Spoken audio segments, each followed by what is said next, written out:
All right, welcome everyone. This is the Tinnitus Triumph Summit, and I'm so excited to have you here. My name is Ben Thompson. I'm an audiologist and founder of Treble Health. I want to give a shout out to everyone who is here, including Dr. Ramsey. I see you in the chat. Welcome. Andrew, James, Jeff, and many others. Really excited to have you here.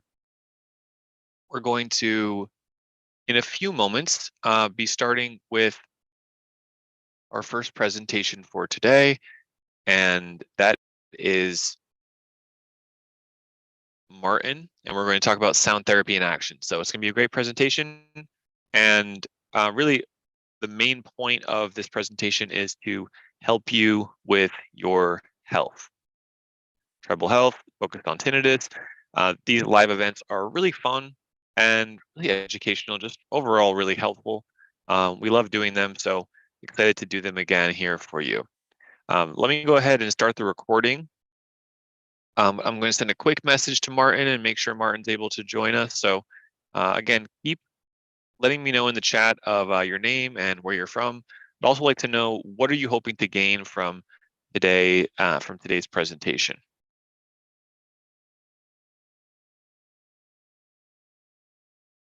Martin, I think you're in the waiting room here. Please let me know who you are. I don't think I see your name. So just please let me know which user you are so I can bring you onto the panel.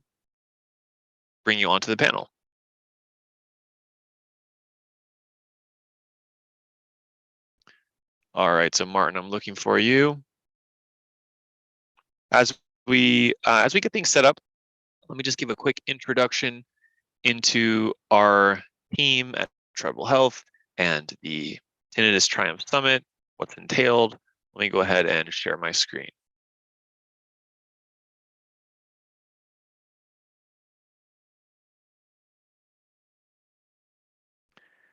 All right, so you can see here there's some lovely smiling and happy faces. These are some Treble Health graduates, some patients who came through our program, developed the skills, learned the tools, used the sound therapy, got the right treatment and help, and they were able to graduate or significantly improve their tinnitus. The schedule for today starts off with the first session being Martin with sound therapy in action, followed by Randy transforming tinnitus in 6 months, and then Melinda with slow and steady.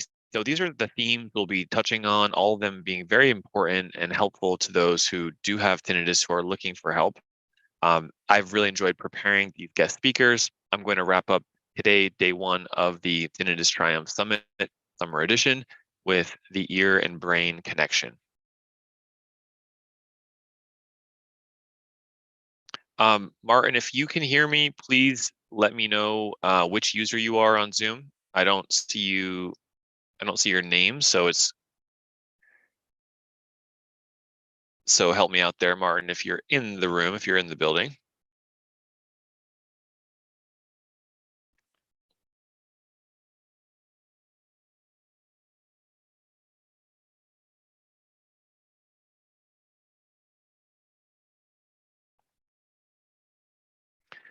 Give us a few minutes, folks. Sorry about the delay. I'm going to make sure that Martin's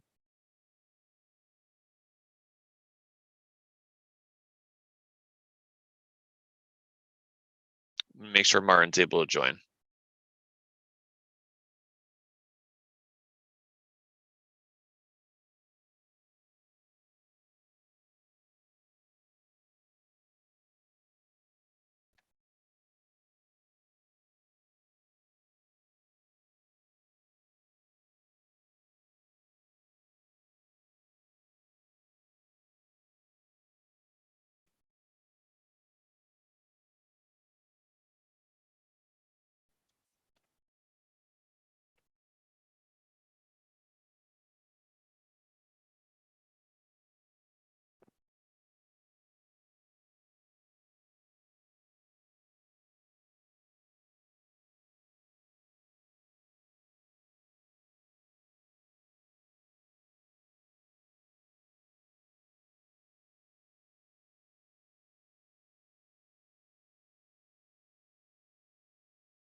All right, so a quick introduction here of what to expect.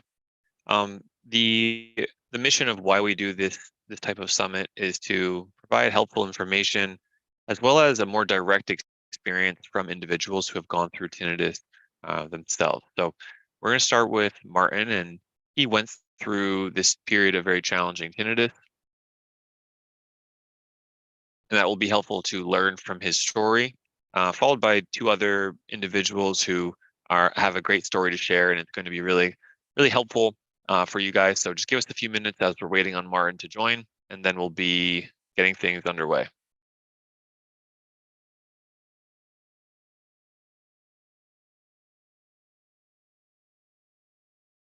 The session will be recorded, and that will be available later this week. So stay tuned for that. All right, Martin is in the building, so I'm going to promote Martin to a panelist, and we're going to get started. Nice to hear from everyone in the chat. Just a shout out to Rebecca from New York, Wendy from California, James from Oregon, Jim, Northern California. Nice to see you. Deanna, North Carolina, Virginia, Florida, Vermont, Ohio, Orange County, California. Great to see everyone. Martin, I'm going to ask you to unmute and also turn on your video if you'd like. Nice to see you, Martin. And we're going to get things started right now. So awesome. Let's just circle back to a quick intro. I'm going to start the recording right here. It's day one here of the Tinnitus Triumphs Summit. Every quarter, we host this patient-led summit where I interview some Treble Health graduates on their story with tinnitus. Now, you may pronounce it tinnitus, but we usually say tinnitus here at Treble Health. And the themes of the interviews, the themes of this summit will vary, but they're all focused on tinnitus relief. So in today's schedule, we're going to start with Martin, and we wanted to focus here on sound therapy in action. So those will be some of the questions that I'll be asking Martin, and then we have some great talks followed up. After this, we have Randy, Transforming Tinnitus in 6 months, and Melinda, Slow and Steady Progress for Tinnitus, followed by myself with the ear and brain connection to wrap up day one. So this is an event hosted by Treble Health, and we're going to get started right now with an introduction to Martin. So Martin, great to see you here. Let's start with an introduction of just what do you do in your day-to-day? What kind of professional job do you have? And then I want to ask, where is your tinnitus today? What level, what loudness, what intensity is your tinnitus today? Definitely. Yeah. Hello. And sorry for being a few minutes late there. Some technical difficulties. No problem. No problem. Yeah, appreciate you having me here. And so day to day, I am in real estate. Currently live in Houston, Texas, and do commercial and some residential real estate. Excellent. So glad to have you here, and thank you for volunteering your time. There's many of us who are here in the chat who have an opportunity to ask you questions as well. So during this talk, if you're here live, please type in some questions. You can also find this Q&A section and ask specific questions, which will be very helpful. We have audiology team members here in the chat who will be able to help and answer some other questions you may have. So Martin, let's open this up, and you want to make sure you're comfortable. Remember that if our story positively impacts one person, it's worth our time. Let's start with the first question. Where are you today regarding your tinnitus level? How much tinnitus do you have? How much does it affect you?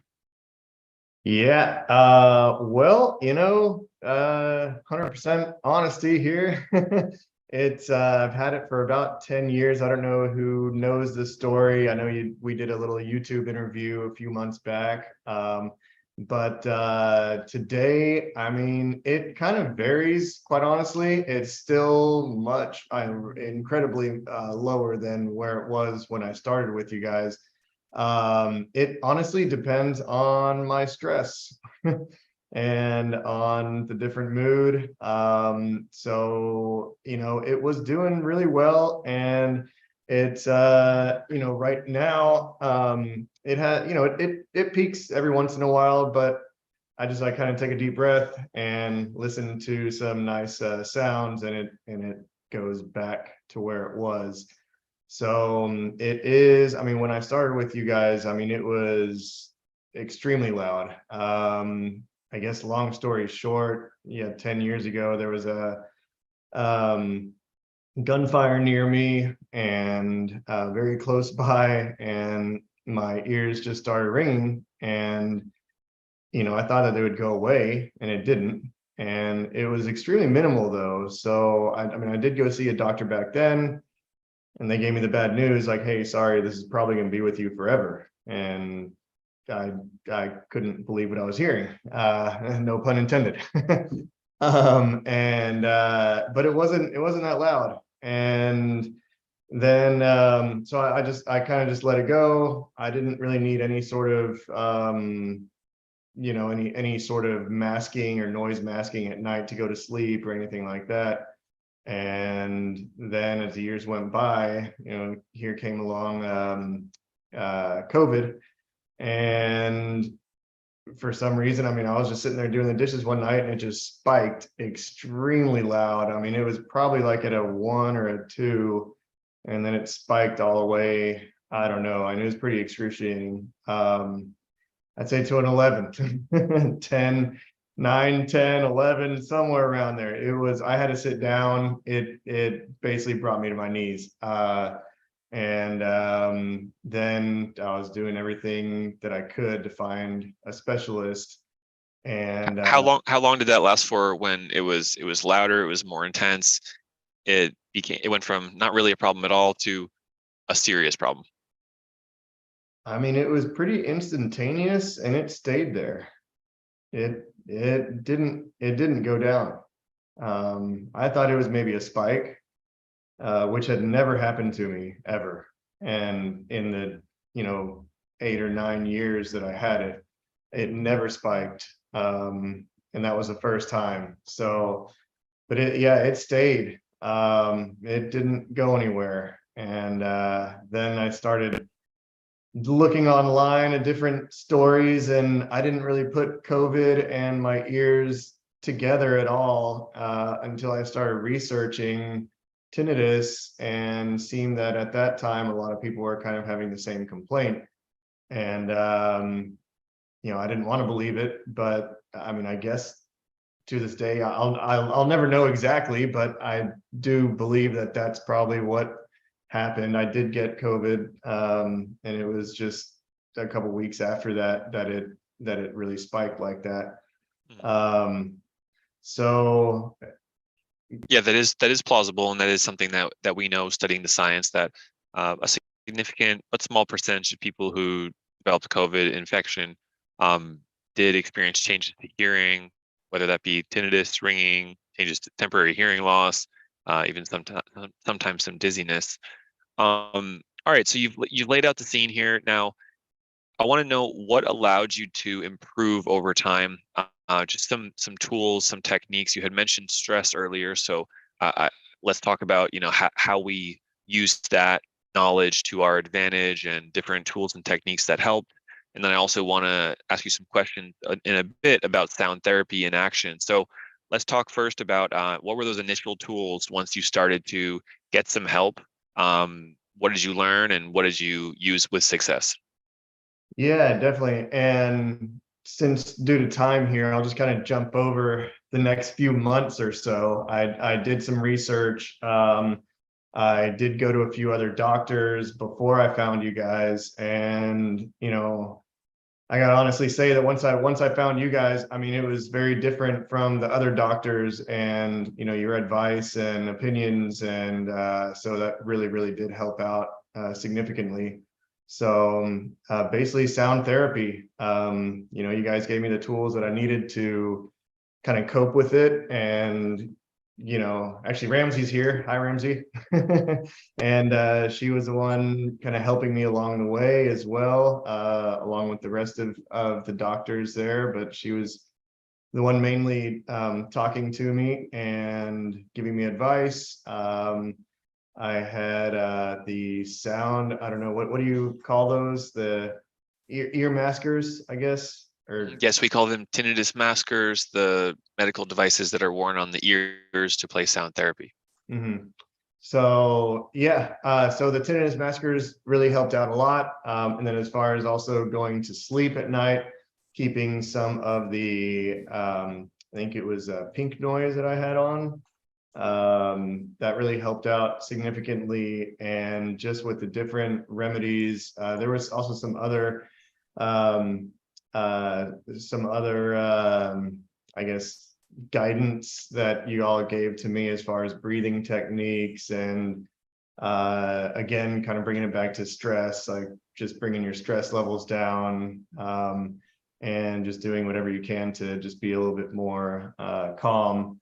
And and it was just it wasn't long until I started hearing a little bit of a difference, and it started going down and down and down.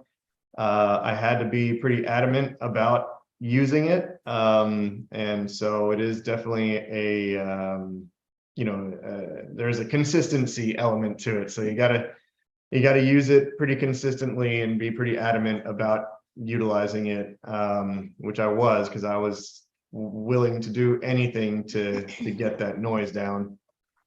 But it did, Great, it worked. So thank great, you. great. Yes, and that's why you're here to share this story. And sometimes other doctors don't explain the full details of what can help. We work together, you and Dr. Ramsey. Let's now bring in Dr. Ramsey to comment just for a bit about her perspective on sound therapy in action. Martin, Dr. Ramsey, an audiologist with Treble Health, and she programmed the tinnitus maskers, the sound therapy devices for Martin. So, Dr. Ramsey, how are you? Please share a few of your key points here in sound therapy in action for Martin. Sure. Hi. And first of all, hi, Martin. Hello, good to It's see you been again. a while. It's great to see you. And Yeah. thank you for joining us today. Yeah, And thanks for I'm having me. happy to hear that you're still doing well. So Yeah, I that's haven't used the wonderful. maskers in quite a while. That's really good news. Yeah. I think Martin, first, you came in, as you said, that really in fight or flight.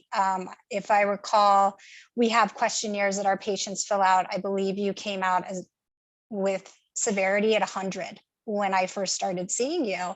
And we, at the very beginning, we started with some sound therapy. We got devices in your ears. Did take us a little time to properly dial them in, get your use, proper use, find the sounds that were really mixing well with your tinnitus. And I think immediately that did provide relief for you. Mm-hmm. And then, throughout our journey, and, you nailed this in terms of where you felt your tinnitus was ebbing and flowing really was associated with external stresses, anxieties, things that were going on in your background. And we picked up on this as we started working, right? We started, once that sound therapy was dialed in, you had the sounds that were helping you. We started realizing that other factors that were potentially contributing. So you did a really good job managing those stresses, those anxieties, both on just a micro level, and you made some really big changes in your life, and all of which positively impacted your tinnitus. So I think for you, certainly the devices played a huge role in just getting you quickly out of that fight or flight response, getting things to calm down. And then you did a lot of work to focus on other things in your world to get things to calm down. Excellent. You did a great job. Excellent. Thank you, Dr. Ramsey. And Mm-hmm. Martin, let's share a few of your other just tips for the listeners, for the community here. Sound therapy in action. Think back to day one when you said, I don't really know what sound therapy even is compared to what you know now. What are some basic fundamental tips for those out here? Basic fundamental tips. Never be in a quiet area for too long without your maskers. I mean, that's when I do work a lot from home unless I'm meeting with clients. And so that's kind of when I found that it was annoying me the most. It was, I would have music in the background, something like that. I mean, when we first started out, I had my tinnitus maskers on. And so that really helped out significantly. I mean, I was trying everything. I was desperate. I was even looking into acupuncture, which I did. I'd never done acupuncture in my life. And they put a bunch of needles around my ears, and I don't know if it helped, but it was definitely calming, soothing. So just anything to really kind of, bring your stress levels down. So that really helped. But yeah, hopefully that answered part of the question. Excellent. Excellent. Yeah, thank you. And now we're going to transition into some questions from the audience. First question Sure. here is from Rebecca. Rebecca, this is for you, Martin. Rebecca asks, sometimes she uses sound therapy, but it doesn't provide instantaneous relief. Did that ever happen to you? And did you ever have some sort of anxiety response? Because Rebecca was saying that she sometimes feels a bit of panic when the sound therapy doesn't immediately reduce it. Any advice there? Oh, totally. Yeah. No, it's frustrating. It's yeah, it's not easy. So that's why I was saying earlier, it's just all about the consistency. And whenever you find yourself with having those kinds of, that's another stress level too. It's, you think about it, you're constantly thinking about it, it brings anxiety and stress. And I mean, that's the difficult part, is that is a very high stress, but you just got to keep at it. I mean, just keep using the tinnitus maskers and just kind of have faith that it's gonna work. And I mean, it was tough for me too, but and it's not immediate. I mean, it took months. I'd say maybe about, I don't know, what was it, close to 6 months or so. But honestly, I feel like that 6 months, that's a success. Yeah. So let's talk about that. The next question is from Nancy. Nancy asks, not how long did the whole process take from beginning to end, but how long did it take of you using the tinnitus maskers on your ears before you noticed a difference in the tinnitus level? This could be hours, days, months. What did it take for you? I mean, just any sort of difference, probably a couple weeks until I started noticing it just like kind of very gradually coming down. And I had to listen for it too, because I had to kind of test myself, hey, is this going down? It's not really bothering me that much anymore. And so, and it's kind of, it's so gradual that you may not even realize it. So it's, the volume will go down, just a matter of when. And like I said, I mean, you may not even realize that it's going down because it's going down so slowly. Yeah, thank you. We have a few more questions here. Well, let's get 3 more questions in. Jeff asked a follow-up question to the comment earlier about the fight or flight state. Jeff asks, how long was that fight or flight state, if you describe yourself in it? How long was that for you, and was it accompanied by anxiety?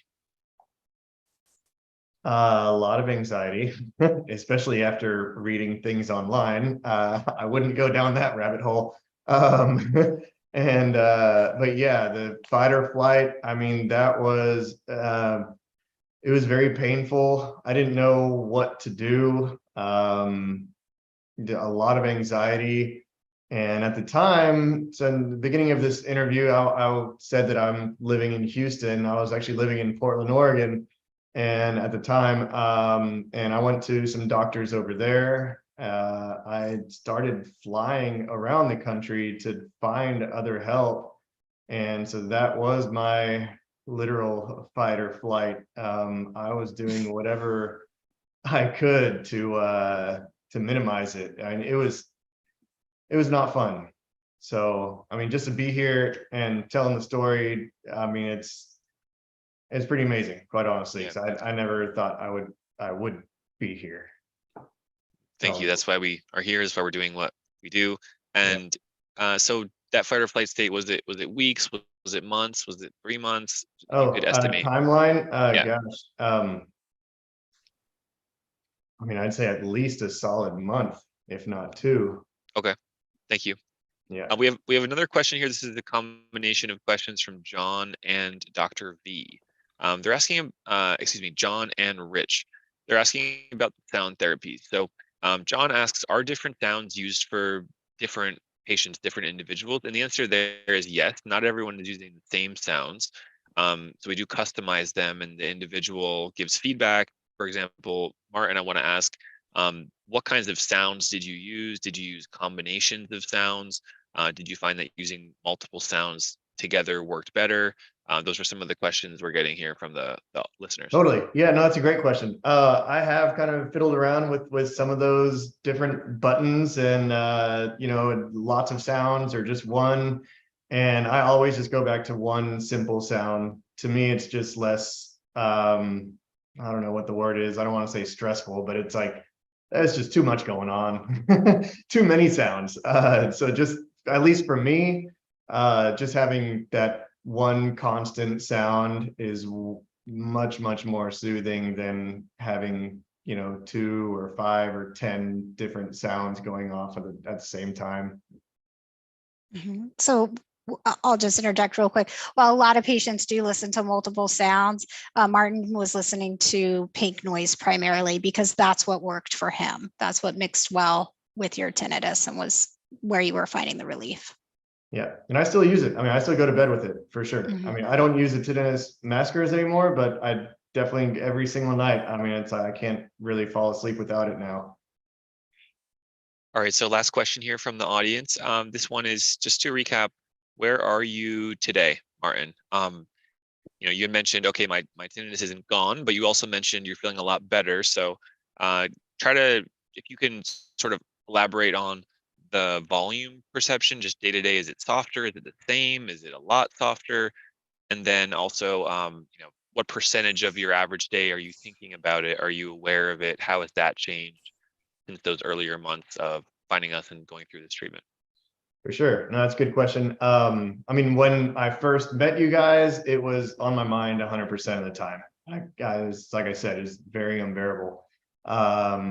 I don't really hear it anymore. I mean, there has to be some noise in the background, but I'd say it's like at a level 2 to 3. So it's definitely not 100% gone. I still have to fall asleep with the pink noise. It definitely helps. And what was one of the other follow-up questions there? So it was, yeah, the loudness and then the awareness of at what percentage of time during waking hours are you aware of the sound now? Yes, I mean, during waking hours, not really that much. It's normally just when I go to sleep, and I don't use the tinnitus maskers anymore. It's just when I fall asleep. Like I said at the beginning also, I mean, I do get a little spike here and there. It's kind of rare.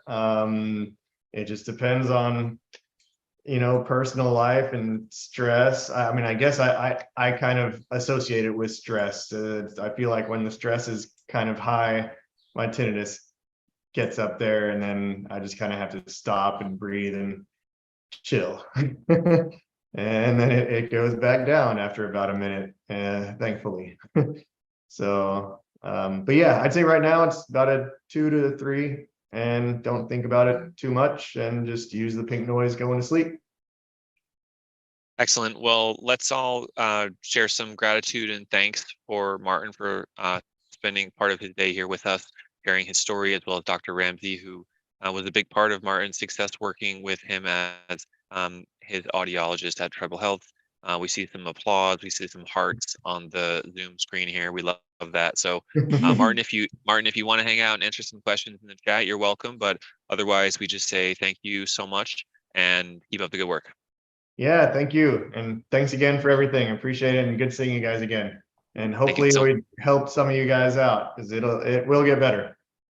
Thank you so much, Martin. Thank you. All Good right. to Thank you, see you, Dr. Martin. Ramsey, as well. Excellent. So next up on our schedule, we have Randy. So Randy, if you're here in the chat, please let us know. Sometimes we can't see exactly whose name is who, but let us know if you're in the chat so we can add you to the presenters and you can join us here. Randy's presentation here, Randy's interview will focus on transforming tinnitus in 6 months, his unique story, which I love to share, and I know that you'll enjoy hearing it. Randy did confirm with me that he'll be here, and I sent him the right link, so we'll just make sure that he's here and we find him in the chat. Jeff, as you said, this has been very encouraging. I totally agree. Ben, can I drop in? Can you message me Randy's last name just so we can try to give him a call to see if he's having any technical issues? Yep, sure thing.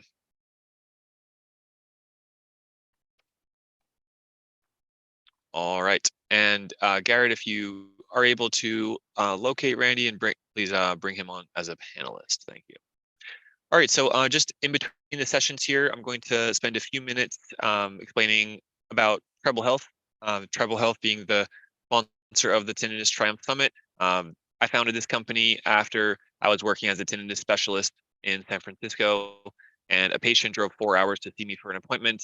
That appointment could have been completed via Zoom. Fast forward a few years, now we've grown this online telehealth practice for individuals with tinnitus, and as part of today's presentation, this is one thing that we'd like to do that is really beneficial for all parties is share these inspirational stories, motivating us who may need that information, as well as just providing an example of following a tinnitus treatment, what can happen, the kind of improvements that can be achieved. Those are the success stories, the positive stories that we know are so valuable when, like Martin alluded to earlier, sometimes we go online, we don't really see this kind of information. Local doctors may not have had these kinds of experiences that our specialty team sees every day. So with that in mind, I'd just like to explain a little bit of detail about Treble Health, and then we'll get ahead with Randy's presentation, Transforming Tinnitus in 6 months. Part of what Martin used, as well as the other guests here on the Tinnitus Triumph Summit, is called the Tinnitus Relief Bundle. Essentially, this takes the protocol of tinnitus retraining therapy and provides it in a convenient telehealth manner. So as you can see here, the bundle is a combination of different sound therapy devices, as well as one-on-one care and appointments with an audiologist who specializes in tinnitus. Dr. Ramsey was just featured. She's one of our leading audiologists, and we have a team of other specialist audiologists as well to provide this care. And it really does make a difference. All of the individuals that are here in the summit followed this kind of system. So we'd like to explain a little bit of details about it. Essentially, the tinnitus maskers, these devices that sit up and behind the ears, these typically are playing sound therapy that's mixing in with tinnitus, and it's customized for the individual. And that can provide immediate relief, or it may take some days or weeks for that relief to come. But when it does, it's really helpful to be able to be in quieter environments, working at home, working in a quieter office setting, just being indoors and it being relatively quiet. Those sound therapy devices are really helpful. And this bundle allows individuals to get help in a fairly short amount of time when other doctors have said there's not much you can do.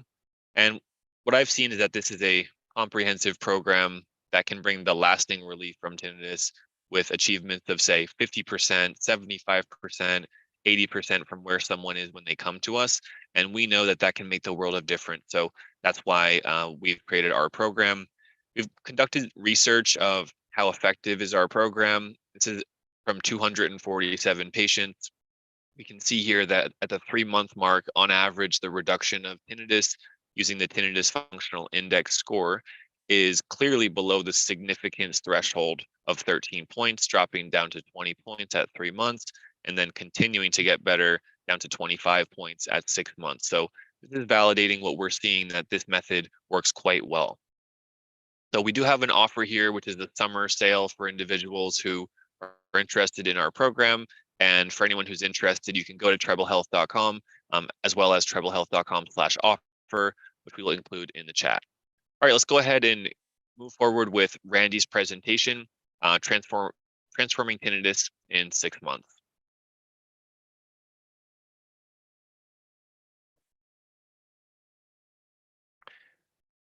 give us one moment as we locate Randy to bring him on stage, and then we'll get started.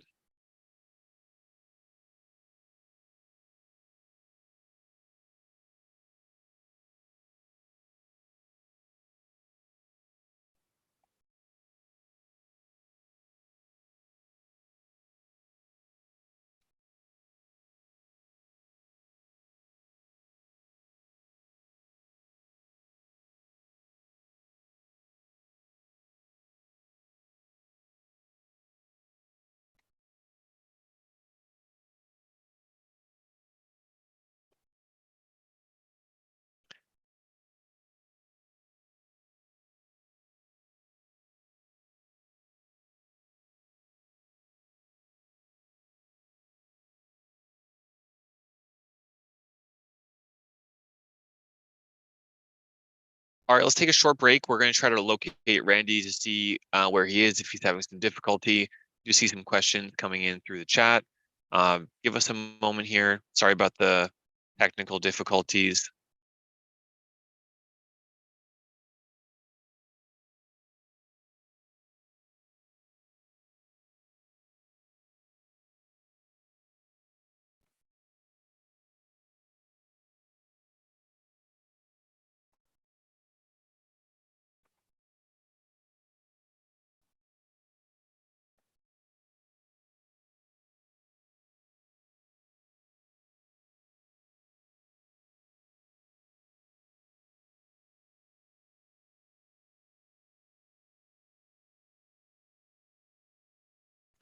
All right, let's go ahead and answer some of these questions that have come in through Ben, the I think- Q&A.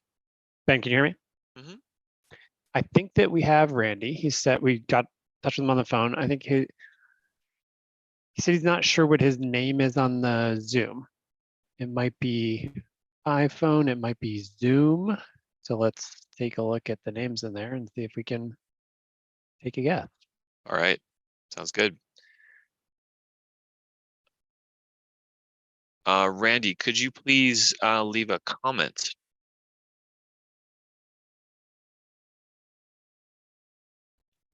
We're going to get you on stage here. We will not quit. Oh, somebody raised their hand. All right, let's see. All right. Let's see if this is Randy. We'll go ahead. Randy, is this you? Maybe. I don't see my video, but All right, let's bring you on to the panel. Give us a moment. All right, Randy, go ahead and turn on the video there.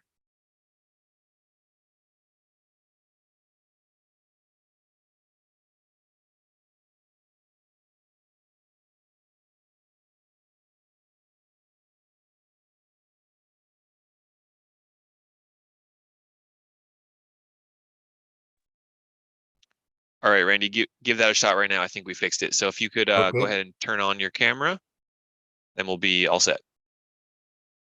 All right, there we go. Thank you so much. All right.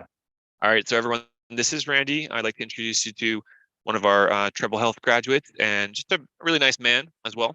From my previous conversations with Randy, I know that he is an airplane pilot of over a decade. Someone who experienced very bothersome tinnitus, had to change some things in his life, ended up working with us and getting help. Now we're going to learn about what is how tinnitus is or is not affecting Randy's life today. Randy, I really appreciate you being here. Today's topic here, what we want to focus on is transforming tinnitus in 6 months, because I think that timeline is realistic for many people who are here, and we'll go through those 6 months for you. So, Randy, please tell us about what you do in your profession first, and thank you for being here. All right. Well, thanks. Now, I was a fighter pilot in the Air Force for 26 years, and now I fly for Delta. So I've been around a lot of jet engines for a long time. Thank you so much. And I know that you had a bit of a hiatus there to take care of your health. Are you back flying? Yeah. Excellent. Just getting back. Excellent. And tell us about where you are today regarding your tinnitus levels and tinnitus tinnitus. We accept both pronunciations. Where are you today? Where are you today regarding tinnitus? It's still something I manage every day, but it's not bothersome at all.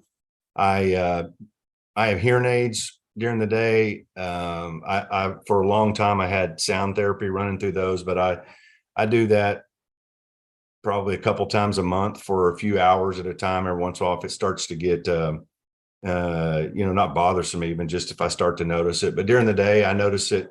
I still notice it. I notice a handful of times, but then I go back doing whatever I'm doing, and I don't think about it. At night is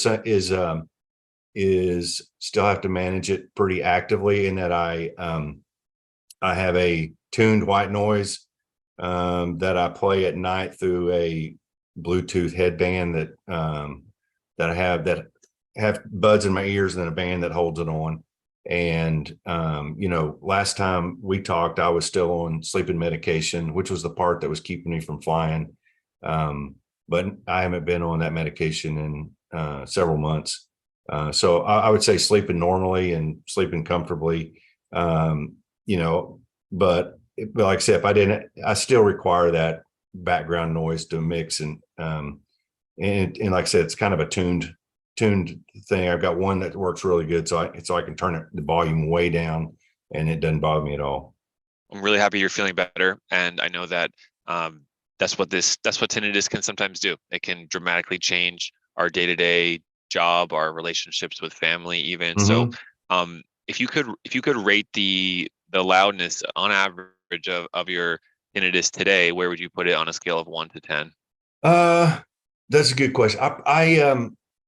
When at first I had sudden onset tinnitus on March of 2022, and I would call it an 8 out of 10. And then, and it was very stressful and traumatic, even, I would say. But now I would say, it's hard to say. When I notice it, when I stop and notice it, it's probably a 2 to 3. During the day, it's mostly unnoticeable, though. I can always go find it if I go looking for it, but I never go looking for it. And then at night, it's some about, I think it's normal for tinnitus to, once you close your eyes and it's dark, and that's kind of like the only thing your brain's got to deal with. It'll probably go up to a 5, I don't know, 4 or 5. Okay. It'll still wake me up at night if for some reason my phone quits feeding that noise, or if I have a Bluetooth, or if my earbud falls out of my ear, it'll wake me up after about 30 minutes to an hour, and I put it back in and go right back to sleep. But that's normally not a problem. So, but anyway, it's definitely louder at night than it is during the day. Yeah. Okay. So you painted a picture of where you are today, where you have some tinnitus, you're managing it. It's worse at night. During the day, not affecting you so much. Let's go back to those first weeks or months of after this became intense. I know that from our previous conversation, this was the most challenging period. So tell us about, how did it affect you day to day? How did it affect you when trying to fall asleep at night? Knowing that some of our audience listening right now might be in that state. Yeah, well, I think you guys called it stage 1. I would call it, I checked off all those boxes. It was traumatic. It was an Sunday afternoon, March 13th. I just happened to notice, because I had some low grade before, but it was just like, wow, that's really loud. And then as soon as I laid my head down on a pillow that night, I sat right back up. And for some reason, which I guess I say some reason, it's common. It engaged me emotionally, and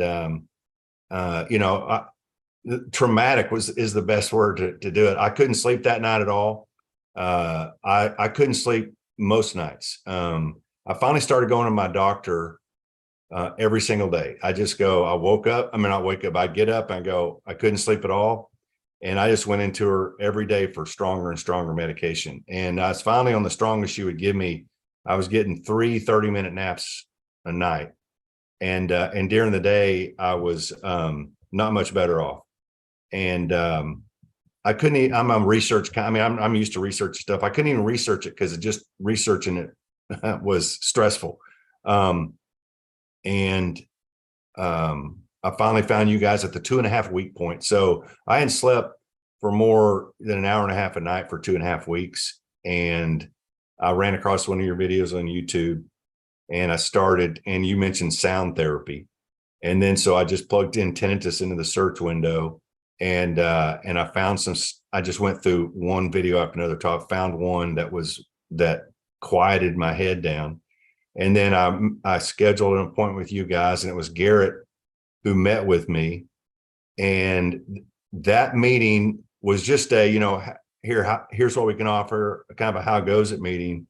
But that meeting was huge because that was the first human being I ever looked at on that Zoom call who understood what I was going through and understood that what I was going through was real. And it was, it was borderline emergency at the stage that I was at the 2.5 week point.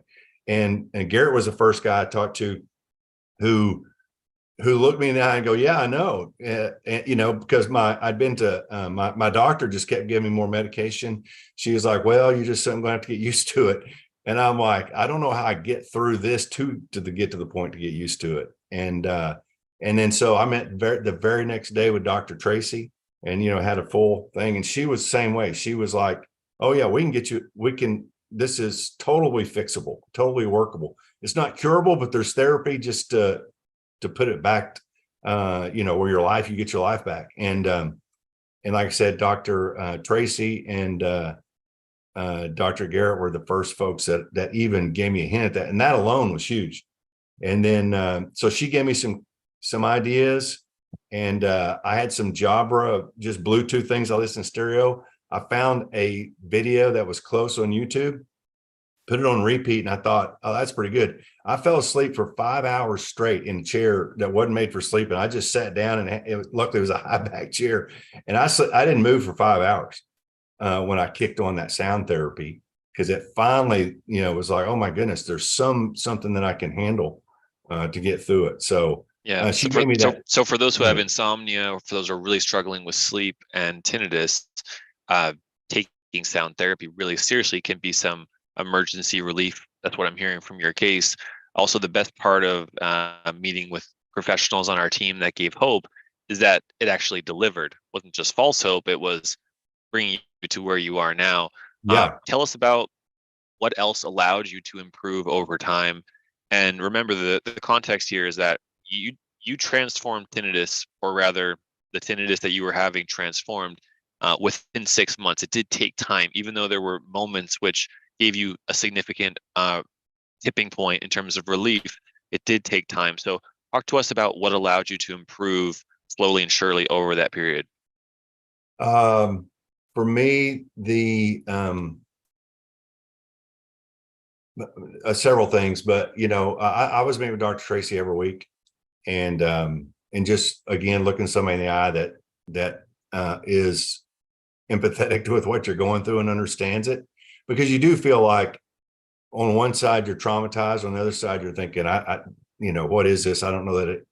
You can't explain it to anybody. But for me, I guess getting back to the original question is sound therapy. I got hearing aids. I found that I have hearing loss in the higher ends of the spectrum in both ears. Again, probably from the jet noise for decades. And then so I found sound therapy. I was able to run YouTube videos. I found several that soothed my tinnitus, and I've run that all day through my hearing. And it did two things. First of all, it calmed me down. It got me to the point where I could find some relief, and it gave great relief. I had to look through several videos to find the right one, but I found a handful that gave great relief. And then I would run those through my hearing aids. I'd run through this headband at night. I would say one thing that really helped me too, and this is, I don't know if Dr. Tracy gave me a website that allowed me to go in and figure out the approximate frequency that the ringing was in my ears. And it's kind of hard to tell even with this app, or website, I forget which one it was, but I discovered I had mine in the high 5,000. So like it's higher than 5,500, but it's less than 6,000. And what that allowed me to do is I went to my audiologist, the one that I got my hearing aids from. He's a friend of mine in town here. I went there. I told him, give me some white noise at 6,000 hertz. And he did. I said 56, 57. He said, well, I can do 6,000. So he did 6,000. And then I found a video in YouTube that was 5,500 hertz as a white noise at that frequency. What that allowed me to do, once I got it tuned, it allowed me to turn the volume down during the day and at night, because with just the more or less random stuff, the volume was pretty loud. Sometimes I have to turn it off to talk to people, but I had it on because that was only relief I could get. And then once I got it tuned, and then I just kept turning it down, now, and that helped me sleep a lot. I think what I was doing was I was getting relief from my tinnitus, but I had to have the headband up so loud that was disturbing my sleep.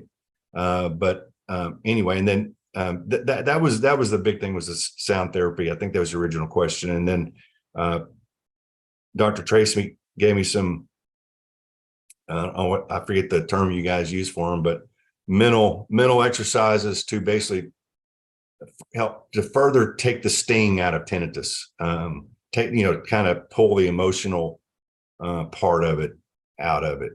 And that worked good. But like I said, the therapy was the best. Excellent. So yeah, matching the tone of tinnitus is not required. It's definitely optional. But for those who are looking for that optimization, your audiologist on our team can help you with it. I also just included the link to audionotch.com/tune, which is probably where Dr. Tracy sent you to find the pitch of your tinnitus. And then, yeah, customizing the sound therapy can make a big difference. And what you just said in terms of you didn't need the sound therapy so loud anymore, huge benefit, just really makes things easier to have conversations, to restore that sense of normalcy during the day. Randy, we're going to transition into some questions. And remember, we want to touch on this theme, transforming tinnitus in 6 months. So first question is from Jeff. Jeff asks, Randy, I appreciate you sharing your journey. Do you feel more relaxed and your good old self again? And if so, how long do you feel it took to arrive at those feelings? I do feel like my old self. I told Dr. Tracy to give me my life back, literally. Let's see.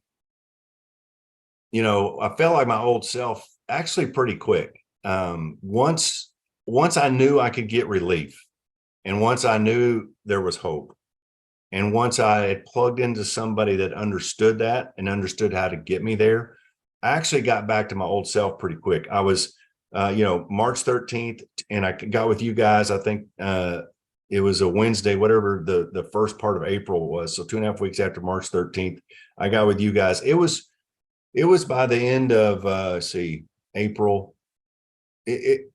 First of all, I wasn't traumatized anymore within just a few weeks, I would say. And then I would call it back to my old self, pretty quick by May or June, it's hard to say, but I mean, I was still managing it actively a lot.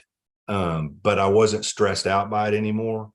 I could, I was still, I was getting sleep. I was doing things. I was still at that case, still on sleep medication, although not strong medication. And then, so I stayed with Dr. Tracy until August. So what is that, about 5 months? And I was well back to my normal self by then. Excellent. And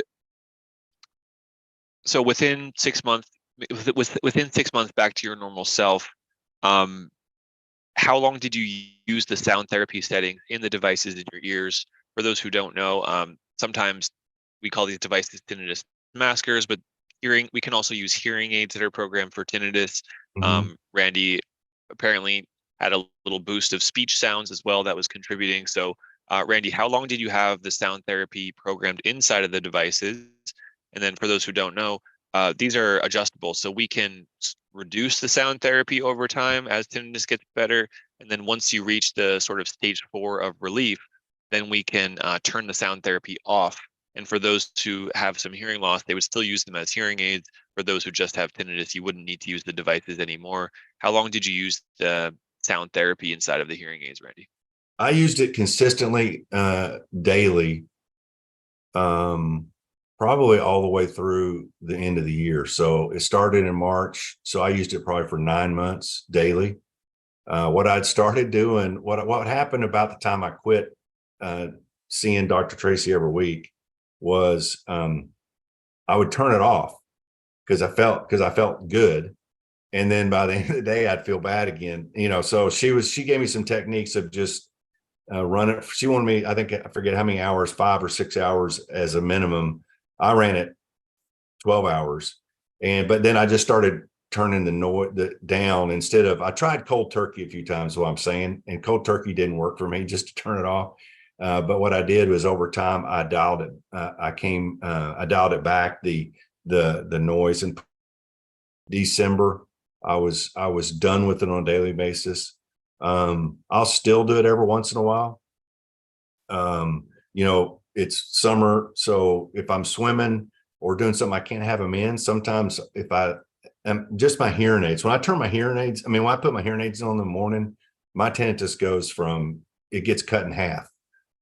So if I go without them for like all day or like half a day or something, then I might need to run a little bit of noise therapy for, an hour or two after that. But that's, like I say, I do that once or twice a month, maybe.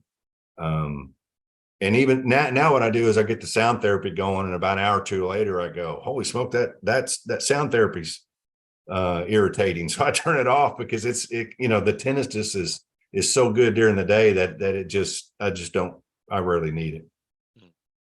All right. So for folks who are wondering how can they achieve what Randy has right now, I think the messages that I heard were consistency with sound therapy, getting the right kind of professional help to be the quarterback, to provide the tools, and having the right expectations and timeline involved. How if you stopped at 6 weeks in, you might not be where you are today, but because you kept with it, it took about 5 months to feel really like your old self again. And then you used the sound therapy for 9 months. So those timelines are just helpful and realistic for many folks who are listening.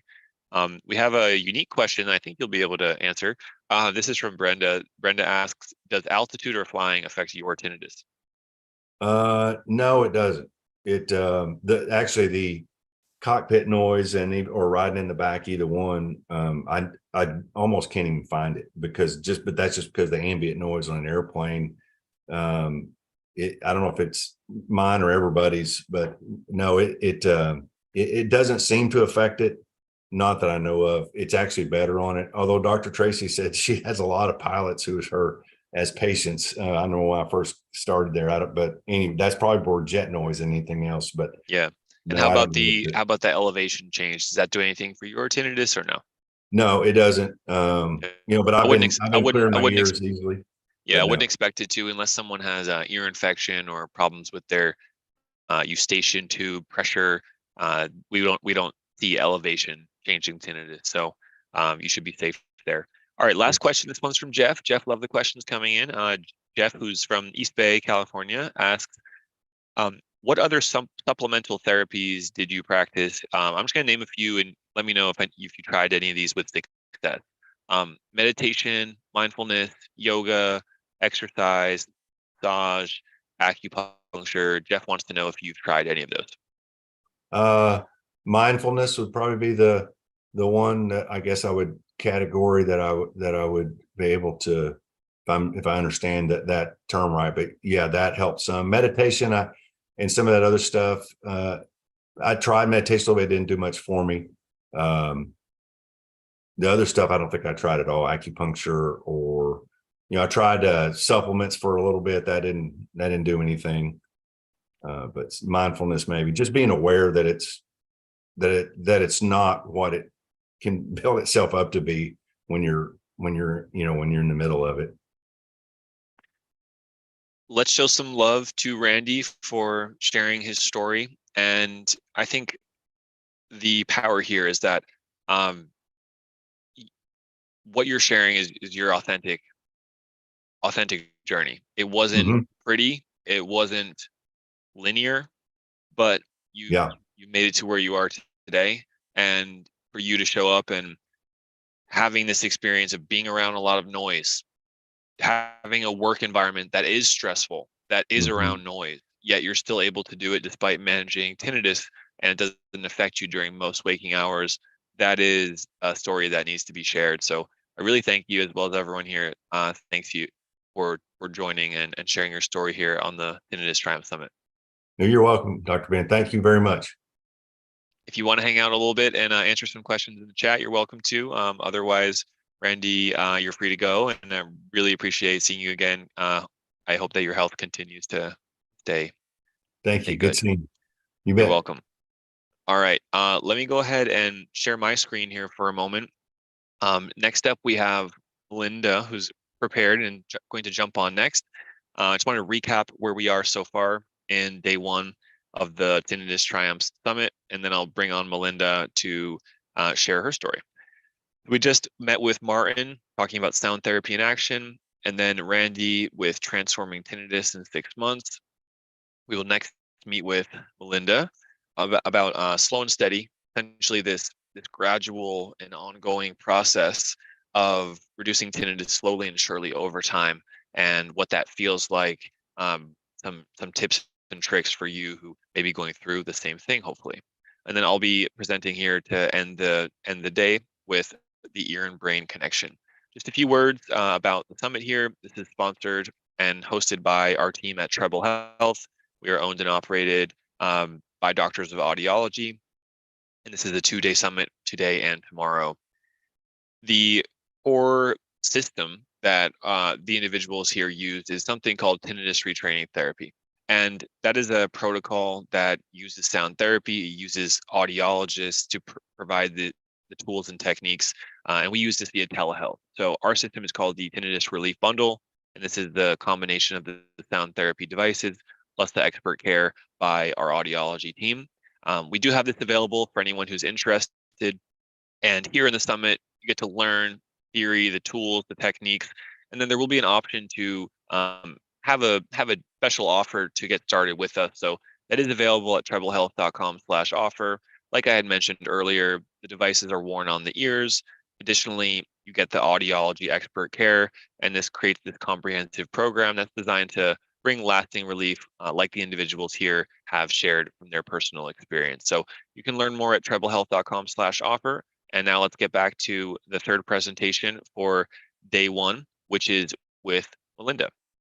So Melinda, I'll have you turn on your video. And first, let's just start with a quick introduction of talk to us about who you are, what kind of professional work do you do, and then we'll get into your story of slow and steady tinnitus progress. Ben, can you hear me okay? Yes, I can.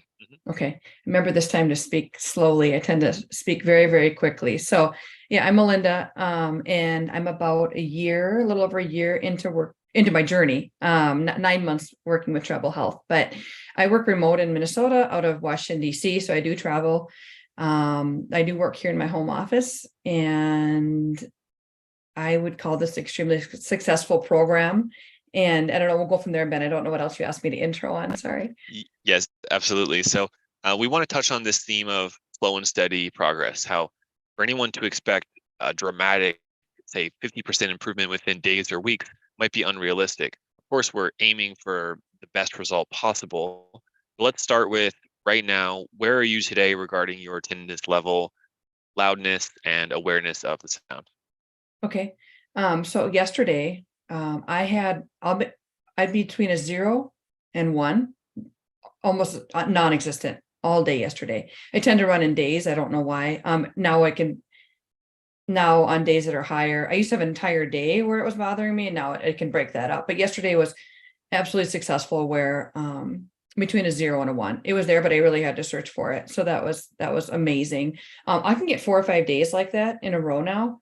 When I started, I was like some of the others, I was an 8, 9 off the charts in the ER 10 plus level. Today is probably a 2, 3, to be honest. But I can explain why that is once we get into why I didn't always follow exactly the protocol, but still worked extremely well. But I am very impatient. And so I kind of cause my own harm sometimes. So. Well, I'm really happy to hear and your continued improvements here and your good health. That's why we're all here to support that. And find ways to have that lasting relief. What were the hardest parts near the beginning? Remember that folks here often are in these first stages of tinnitus where we might be in the fight or flight, we might be dealing with significant anxiety, we might be very new to sound therapy, or even that there is something that can be done for tinnitus. Talk to us about the hardest, most challenging parts near the beginning for you, please. Mhm. So if it matters to those listening, I had COVID and then a COVID vaccine, and then I had a surgery all within a few months. And all of a sudden I woke up 2 days after the surgery, in a room in my house, and it just came on. And all of a sudden I said, well, why are my ears ringing? And then it would have kept going and going. It didn't go away. Then I started to panic. And within a short period of time, not everybody's story, one ear did stop. It was moving around my entire head. My right ear did stay consistently to this day, in the tinnitus cycle, but my one ear did stop. So I don't know if it's a stress reaction. I had very, very high level hearing loss on one ear, my right ear, but it wasn't significant. I don't need a hearing aid for it. But I was in an absolute panic. Went into the ER, thought I had a stroke, or, I didn't know what was happening. I was worried if I had a brain tumor. Nobody was helping me. I wondered if it was low iron. I did have low iron. I waited 3 weeks to get into an ENT, and he was quite rude to me and just said, flippantly, strange things happen. And he said, I don't think you should take and do an MRI. It's not going to help you. He said, you just need to get used to it. And I got home and I was questioning if I could even live, to be honest. I was in a panic, and I paced around the island in my kitchen for hours and hours. I couldn't sleep. My husband would try to take me around the block. I lost 25 pounds in 3 months. Chaos. I didn't know if I could keep my job. I had a panic attack at the airport, had to leave the airport, could not get on an airplane, couldn't travel. So I don't mean to sound extreme, but it was absolutely debilitating. I could drive my car for a very short period of time, but it would just echo around in the vehicle. And I was worried I would get an accident because I couldn't concentrate to drive. So it was extremely intense. And that's when I finally found, through a Google search, I found Treble, and that's when it all shifted. And that was September. I know all the dates. I got it on June 20th of 23 or 22. And I started working with Dr. Tracy on September 23rd of that same year. And that first conversation is when it started shifting. Yeah, we're so very sorry that you had to go through that. And I Mhm. know that others here can relate, and we're here for you. So I'm really happy that you're able to share this vulnerably with our community.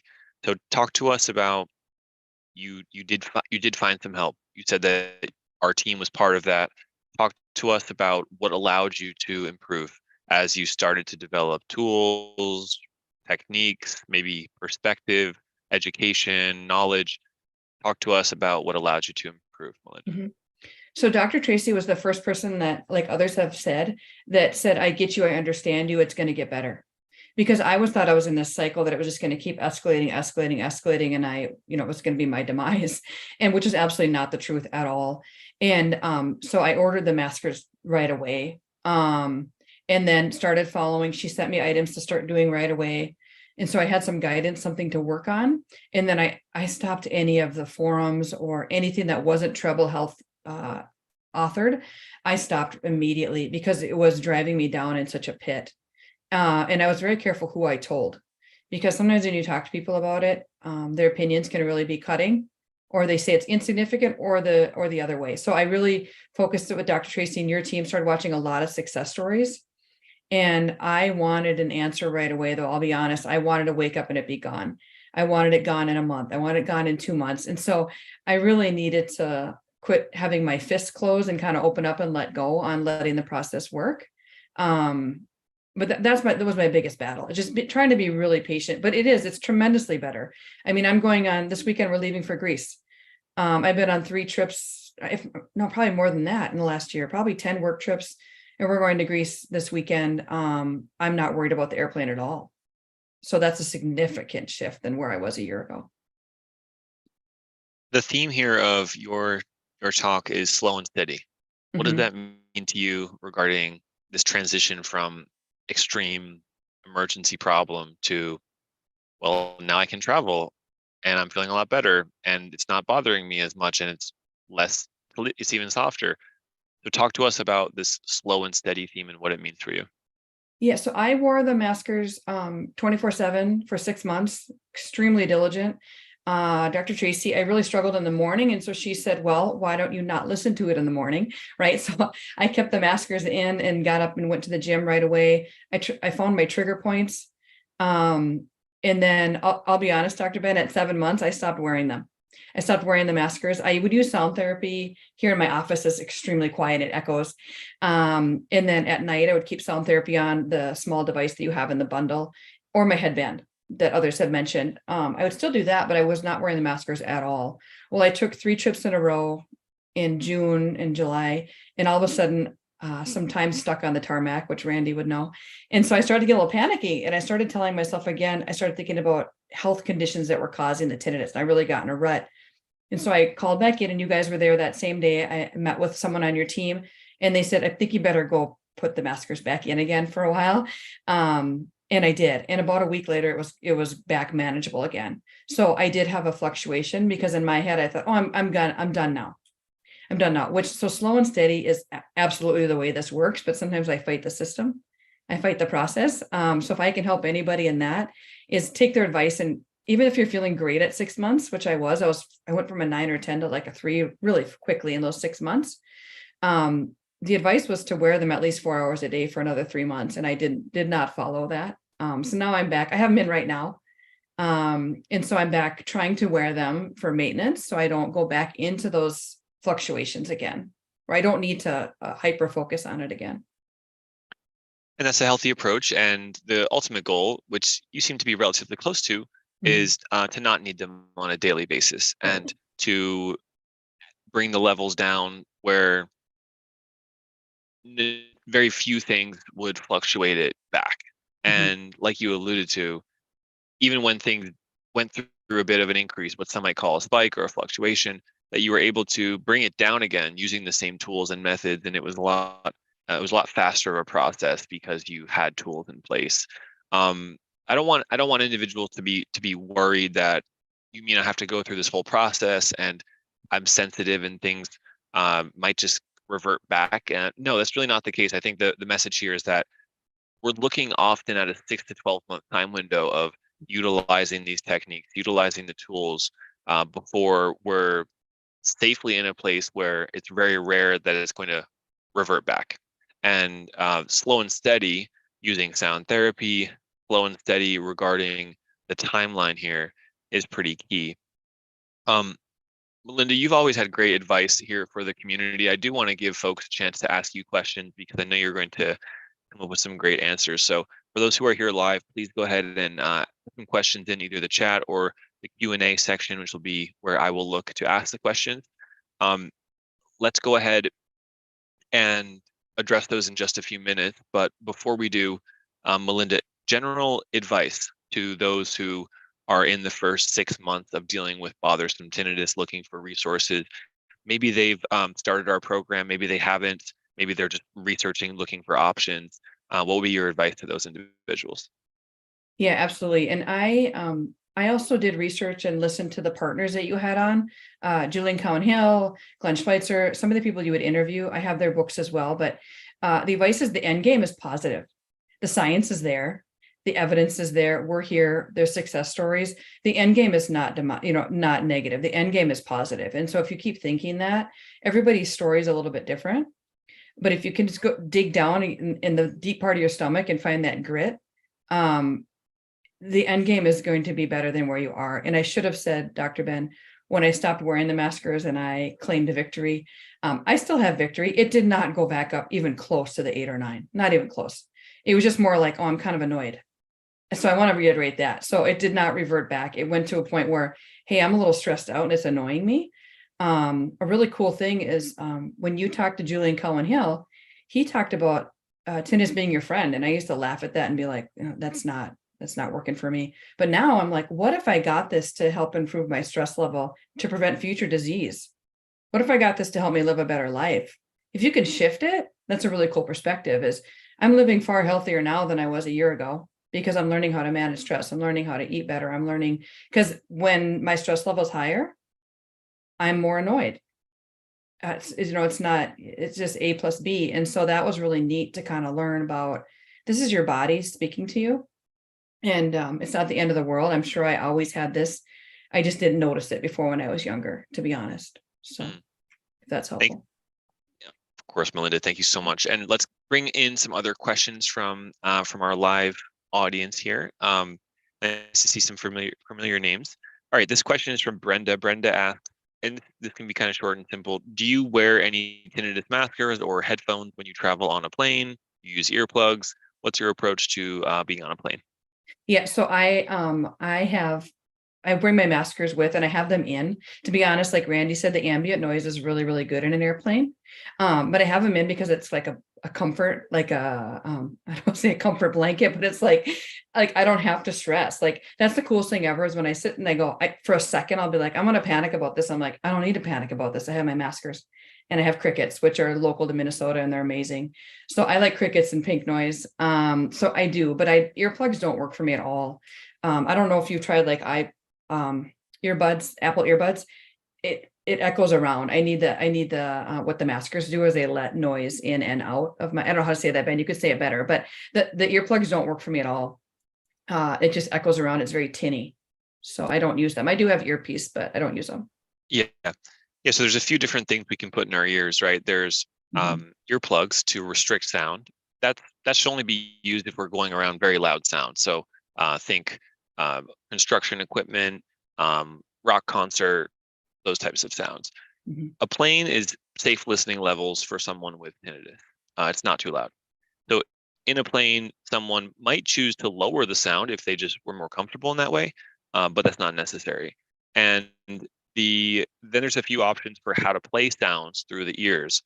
The tinnitus maskers have a rubber tip in the ear canal that there's holes in it. So like Melinda said, it lets sounds in, it lets sounds out. AirPods, these kinds of headphones that I'm wearing, normal headphones that go in the ear, AirPods, those do not let sound in or out. They're really processing all the sound, and that usually makes tinnitus louder and not recommended for long-term use during the treatment process for tinnitus. So yeah, that's my assessment, and you explained it well. Rich asked the question here, which is building on what you just said. Rich asks, what sound therapy did you find to work the best for you? Yep. So white noise didn't work. We tried that. Pink noise, Dr. Tracy nicely moved it around quite a bit for me at the beginning. Now I realize I probably didn't need to, but I was being type A. I picked something, some people said, oh, do ocean noise, or you guys laugh when I say this, but I'm in Minnesota. I don't want to listen to the ocean. I don't want to listen to waves, things like that. So I do things natural to my environment. Crickets is my go-to when I really need to calm down. That's natural to the environment. And then forest noises or bird noises, anything that I can feel like I'm outside, really help from me. I know that's not everybody's story, but those are the two. I didn't really shake it up too much beyond that. Yeah.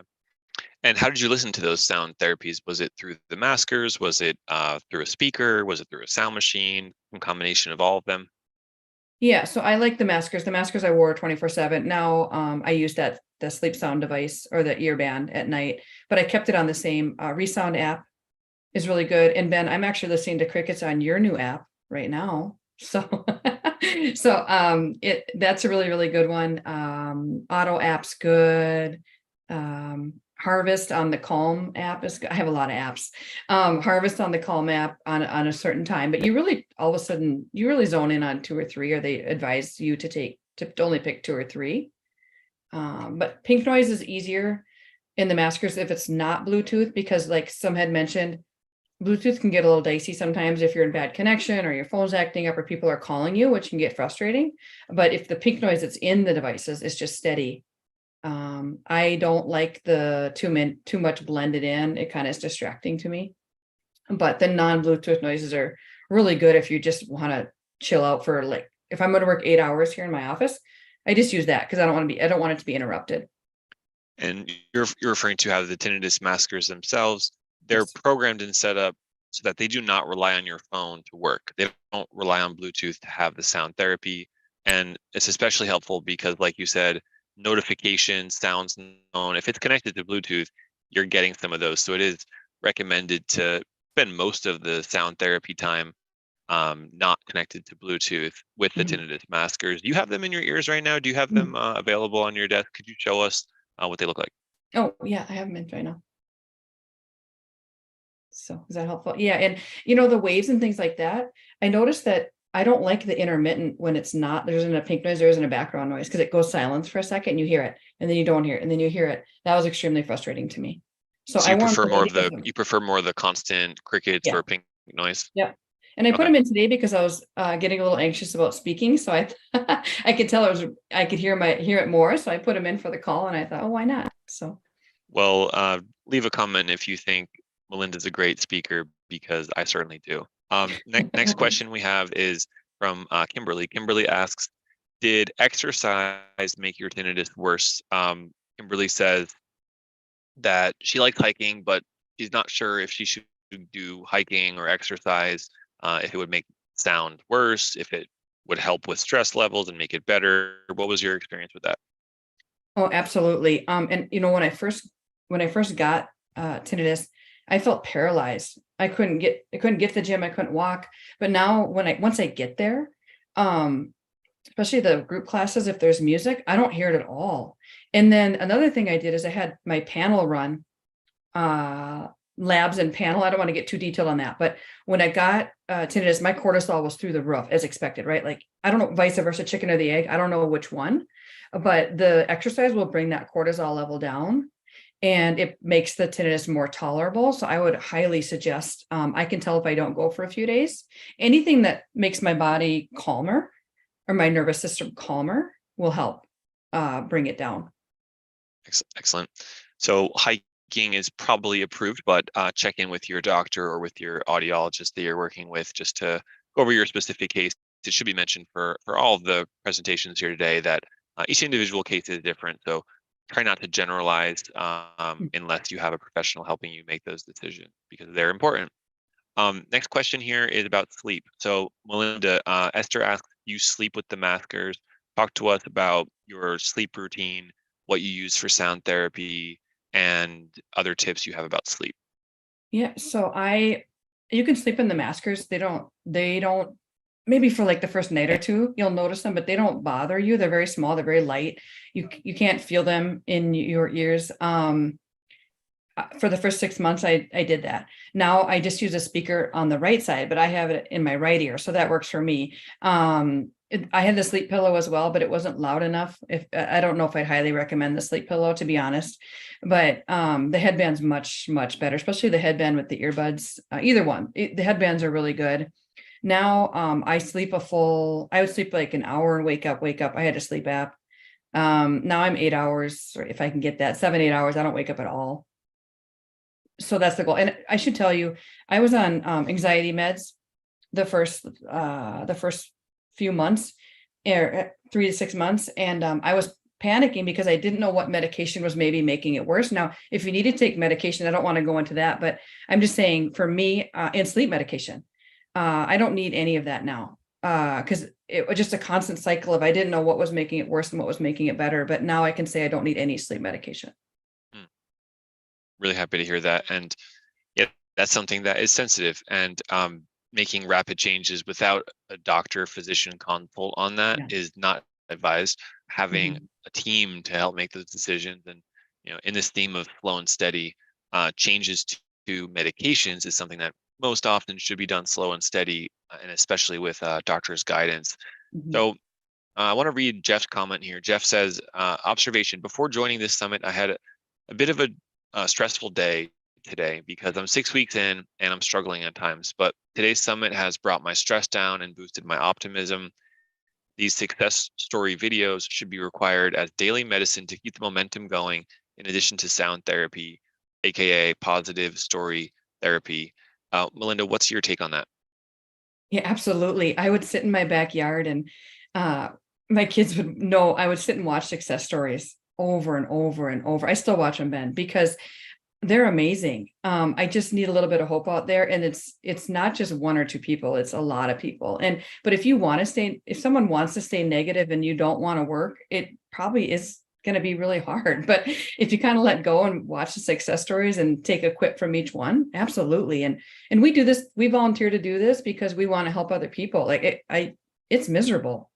Like Randy, some of the others said, like their first few months, grueling and gritty and it's hard and not everybody understands it. It's not a condition people can see. Right. And so people don't understand you. Well, we're in our tribe now. Like all of us understand each other. So it's a really cool support group. Yeah. And where are you today, Melinda? Just in terms of the daily intensity of tinnitus, does it affect you during the daytime hours? Does it affect you trying to fall asleep at night? Walk us through where you are today, and then we can look forward and try to map out what are your next months here look like. Yeah. So, like I said, I'd be a year in the therapy in September. Right. So I don't hear it at all at church anymore or out when I'm in public. When I do hear it, it's in my office here. So I have to be really careful. I have sound machines, the lower cost versions in each room. I don't want to go sit in a room in silence because I'm going to go search for it. Just how I am. But I don't have any trouble sleeping. I'm fully back to my life. Everything's completely back to normal. Like I said, I don't sit in a silent room. I would say like yesterday was a 0, which is amazing. I don't want to get too excited about that because the next day might not be the same, but today is probably like a 2-ish, 2, 3-ish. And I put my maskers in. I'm always hoping I still have high hopes of 0, to be honest. I want it stage 4 and I want it permanent. I'm not quite there yet, but I also took that little jaunt where I wasn't doing anything for about 3-4 months and traveling all over the country. So I'm in a really good place and I owe it to Treble because I could still be in a miserable place, not having any answers here because no one locally, I love the telehealth because nobody here locally really got me. Nobody understood me. So it's amazing. Well, you know what? We certainly helped, but you did a lot of the work and you showed up and you put in the effort and tried. The effort makes a huge difference. Following our recommendations for the most part, you did, and that makes a huge difference. So we all just want to express our love and gratitude for being here and sharing your story and really showing this resilience, showing this ability to overcome extreme hardship related to health. So you have some hearts and some applause coming in here on Zoom. So we can't thank you enough. And if you have a few minutes, please, you can answer some questions that come in through the chat, and then we'll transition here into our next talk. Thank you so much, Melinda. Great to see you again. Thanks, everyone. Bye.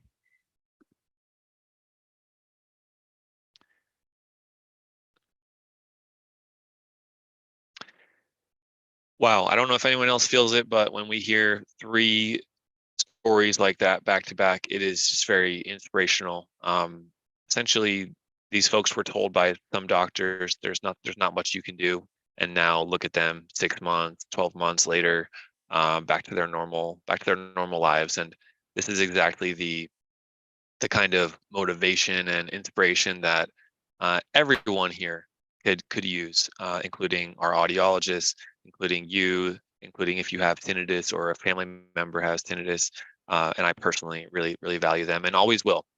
We're going to transition now into the next talk here in the Tinnitus Triumph Summit. This is hosted by Treble Health. This is a 2-day summit.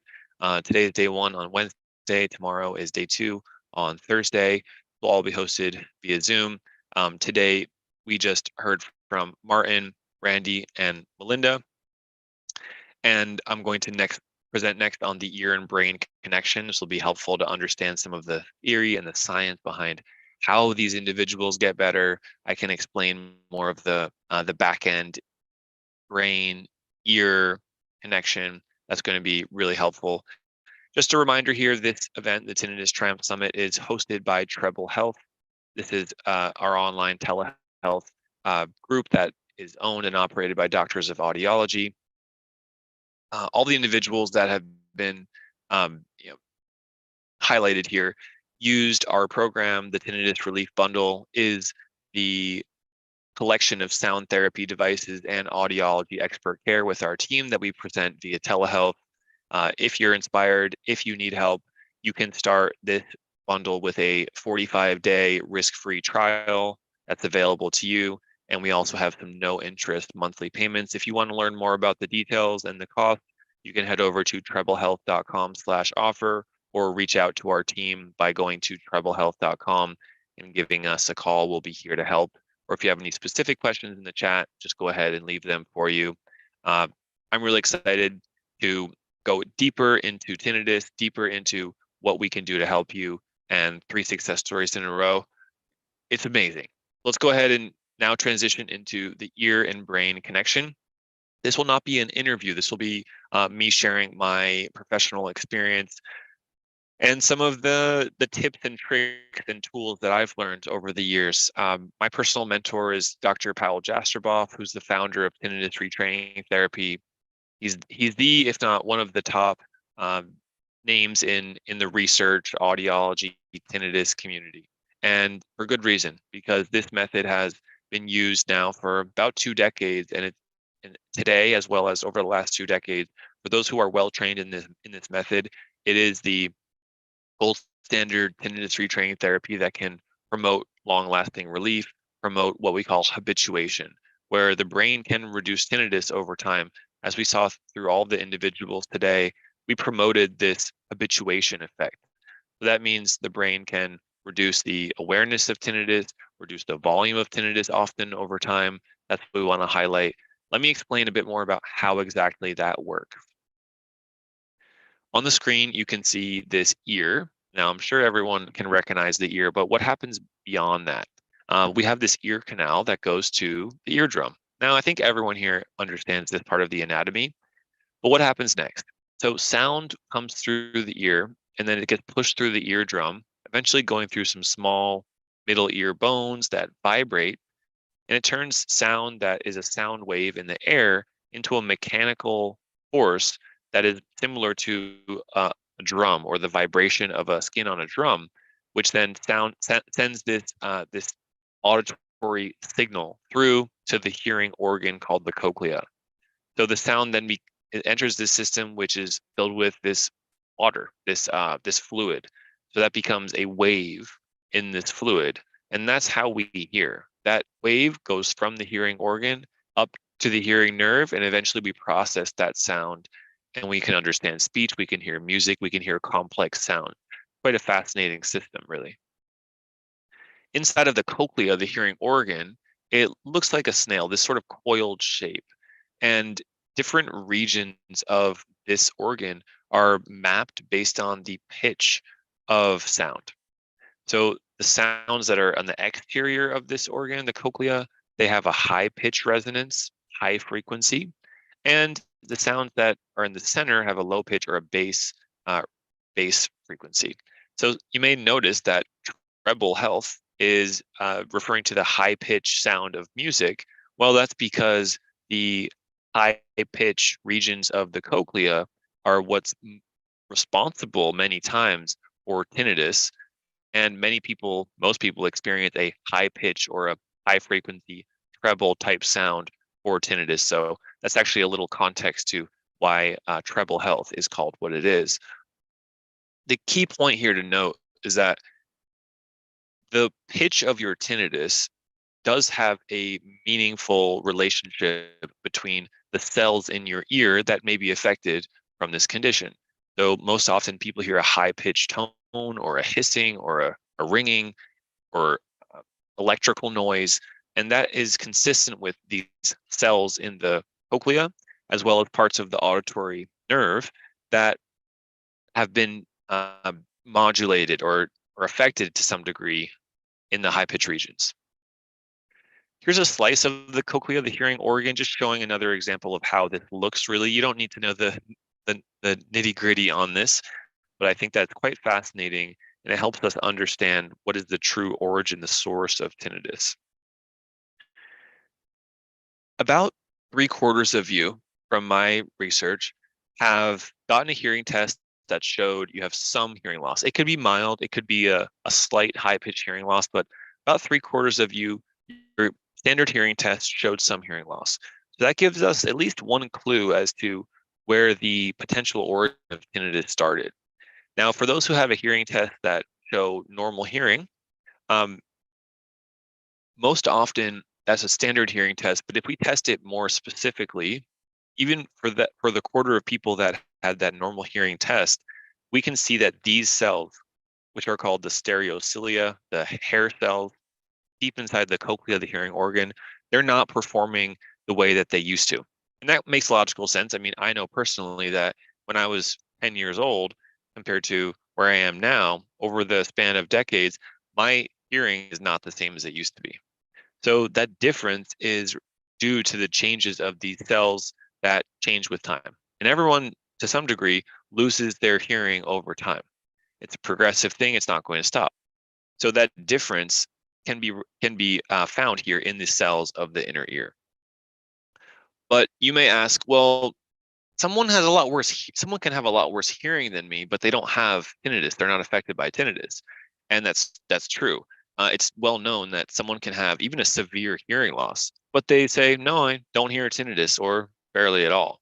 So it's not only this cochlea that's responsible for tinnitus, and it's actually a beginner mistake to think that tinnitus is only caused by hearing loss.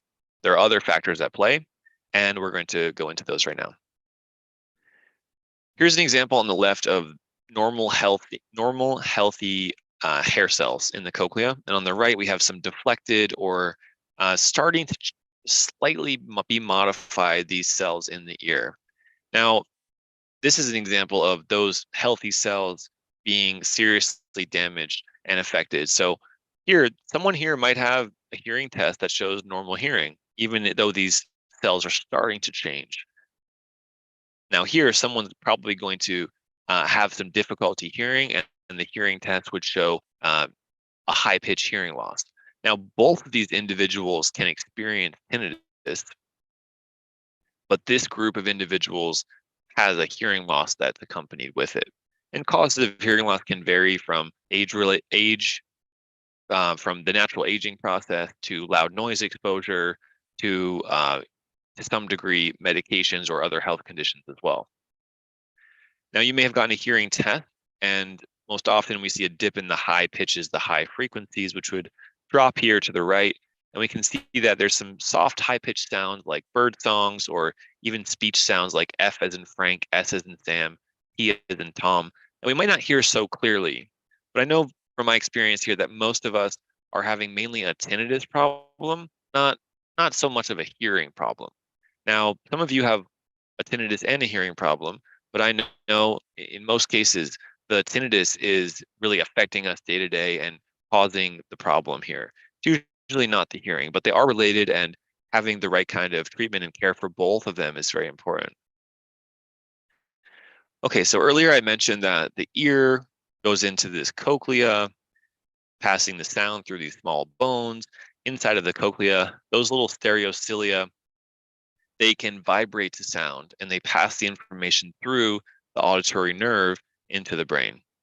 Here's an important point, that the right ear, which is here signaled in blue, the right ear, that nerve doesn't just go to the right side. It actually crosses over to the left as well as to the right side. And similarly, on the left ear, the nerve signal, it crosses over to the right and the left side.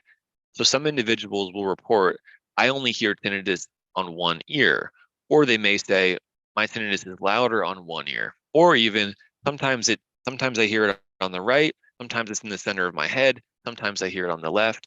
And the nature of this is because the source of tinnitus are these neurons, these auditory cells in the brain, and often they have some right and some left hemisphere auditory signals going on. So using sound therapy through both ears is recommended for the treatment for this very reason.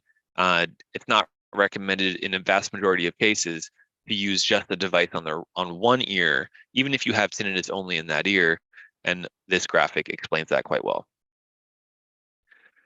All right, so this is probably interesting so far, and you may be wondering, how does this relate to me? This is perhaps interesting, maybe fascinating, but how is it going to help me? Okay, now we're getting into what I call the exciting part, where you just learned how changes to the ear, even very slight changes, can be recognized, can be even found on some specific tests. And that means that sounds coming in through the ears are not processing the same way as they used to. So that difference, that change, creates this sort of phantom sound. For example, the soft, high-pitched sounds that you used to hear 30 years ago, but now don't, the brain recognizes that difference because there were certain cells in this midbrain. Their only job was to respond to these soft, high-pitched sounds. But now, because of some changes to hearing, most often, the brain isn't hearing them. So those cells, what do? Well, they create this sort of phantom sound of tinnitus. And for many people, this is a very mild, subtle sound that we only hear in softer environments. Research has studied, take a group of 100 people with no problems with tinnitus, put them in a soundproof room and ask them, what do you hear after 5 minutes? 90% of them came out saying, I was hearing ringing, I was hearing hissing, I was hearing some high-pitched sounds. They're essentially describing tinnitus because they were in a quiet enough place where their brain was creating this phantom sound. And just like when a military veteran may lose an arm, they can sometimes experience a phantom pain, a phantom limb painful experience, but they don't have any actual nerve information going into their system. It's because the brain makes up those pain receptors based on the information that's lost. It's not there anymore. Well, similar thing that can happen from the ear. Okay, so you may be understanding this so far and following along, but here's the important point, that this subtle phantom sound, which a lot of people have if they're in a quiet enough place, is recognized here in this part of the auditory system. But it often takes other situations, whether that be stress, health changes in someone's life, or other factors, medication changes, for example, that can take this soft, low-level sound that is recognized here in the midbrain, and when there's an increase in stress related to that sound, or a hyper-focusing on that sound from the limbic system, the emotional centers of the brain, then the sound of tinnitus can get louder. And that's independent from your hearing getting worse. So this is very common that someone has slow, progressive changes to hearing. They don't really notice trouble with hearing loss, but they all of a sudden, in a matter of days, weeks, maybe a month, develop this loud, bothersome tinnitus. They get a hearing test and someone explains, oh, you have hearing loss, that's the cause of your tinnitus. Well, that's only part of the story here, because the tinnitus most often came about because there were other changes in the brain that led to increased tinnitus. Well, fortunately, I'm here to say those changes are not permanent. Those changes are not anything that's broken in your system. So because the tinnitus came about through the nervous system, through the auditory brain, we can also use the treatment method you're learning about today to reduce tinnitus over time, because it's not set in stone, not broken, it's not permanent. So that's how we reduce tinnitus over time. And it's important to note that this midbrain here has a connection to the limbic system, the emotional network of the brain, the amygdala. This regulates attention, fear, worry, concern. Essentially, this part of the brain is designed to keep us alive, to keep us safe. And if it recognizes a potential threat, it's going to fixate on it. It's going to put it into our awareness, because the brain is just trying to keep us alive of potential threat or danger. So in many ways, the brain is accidentally marking tinnitus as a threat, an unknown, a danger. And that's part of what we heard from the stories today, that the brain sort of on autopilot, the subconscious drive can bring tinnitus into a more front of mind experience. It can increase the volume. It can put us into this fight or flight state where the brain wants to run or hide from something that is actually inside its own body, so it can't, and it creates this negative loop. Now, when your subconscious brain can learn and experience over time that this tinnitus is not a threat, not a danger, it's actually a benign body sensation. We know it, we know the ins and outs of it, we know what to expect. We even know the timeline, more or less, for when it's going to get better, and following the treatment protocol, what's going to happen. Now we notice that this fight or flight experience gets a lot better. The brain's able to sort it very clearly. I love explaining this because most people haven't had this beginning to end explanation of tinnitus. So just know that using sound therapy getting the right kind of personalized care and help and having the roadmap forward, this makes a big difference in your brain's natural ability to reduce tinnitus over time. Here's an example of the negative feedback loop where someone can experience the perception of tinnitus, develop anxiety, stress, or tension around it, and then they increase the activation of this part of the brain that I was talking about. The fight or flight system might kick in. Tinnitus gets louder or more intrusive. That creates anxiety, which then activates the system even further and more tinnitus. That's that negative feedback loop that you can stop. You can learn how to put a block in that negative feedback loop. And just like when a microphone is too close to a speaker and it's feeding back, what do? You create space, you slow it down, and the feedback stops. It reduces. So that's what we are doing here in a sense with the auditory brain and tinnitus. Here's a diagram that I think is mainly designed for musicians and engineers, which is very, let's say, logical, where in the left middle side of the screen here, we have the auditory subconscious brain. This is essentially the source of tinnitus. If we could put an electrode on the tinnitus, this is where it would be. But we see here that there's 4 different systems that connect to this auditory subconscious. And essentially learning these 4 different systems is key because you can actually put positive input into those 4 pathways, and that indirectly will reduce tinnitus. So on the bottom, we have the auditory periphery. And the way to have positive inputs there is using sound therapy. On the bottom right, we have the autonomic nervous system. The way to impact this system is with stress reduction, with focusing on your health, with getting good sleep. The limbic system, the emotions, what can positively impact this system is getting the right information, the right education on tinnitus, having the right kind of professional support, having the right roadmap and guidance forward. Finally, up top, we have attention, concentration. We've heard today that when you choose to focus less on tinnitus, when you stop endlessly searching on the internet for research or potential options, it can actually take the attention away from tinnitus, and that's another positive input, essentially putting less attention, putting less focus on tinnitus, and taking that attention and concentration and putting on other positive things in your life that have nothing to do with tinnitus. That actually promotes the natural process your brain can reduce the sound over time.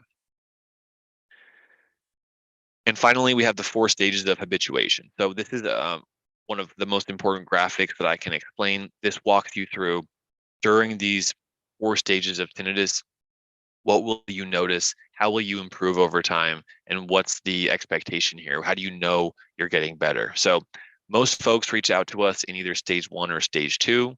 And stage 1 has the highest awareness and annoyance of tinnitus throughout the day.